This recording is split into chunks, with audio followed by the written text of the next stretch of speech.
fact, the Ravens should have taken the lead at half if Harbaugh didn't opt for Mark Andrews to play quarterback on the goal line 2 snaps in a row. I don't know what was going on there. Credit, of course, to the Rams defense. A goal line stand is a goal line stand. I would just imagine Derrick Henry's got a better chance to get in from the 1 than Mark Andrews. But nonetheless, the Ravens never put up a point beyond the field goal they scored early.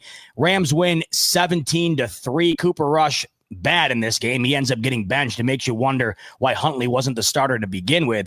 But the Rams, their defense really got it in gear, forced a bunch of turnovers early on for Matt Stafford. I don't know if the weather was a factor, but things seemed a little bit off between him and Devontae Adams. He had him wide open in the back of the end zone. Adams had a drop a little bit later on from there. They did finally find their footing, and they're now 4-2. This is a big bounce back win, Jake, off that loss to the Niners on Thursday Night Football. So even though it wasn't the prettiest thing in the world, what did you make of what you saw from your Rams against the Ravens? Yeah, so initially I was really not too happy about that win. And then I went and I watched the All-22, and I found myself really optimistic about the future with this team. First off, the defense was dominant. I mean, that is the second fewest points the Ravens have scored at home in their franchise history. The Rams dominated them. They absolutely dominated them on the defensive side.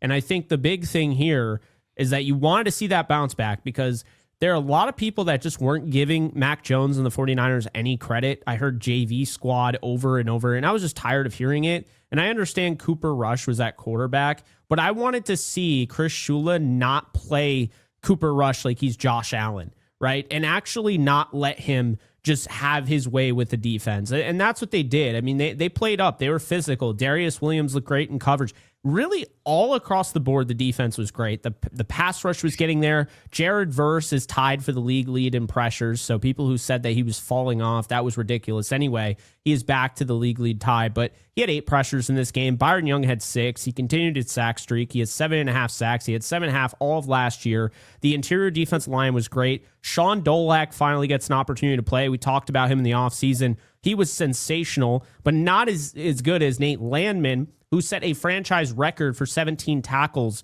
in a game for the Rams.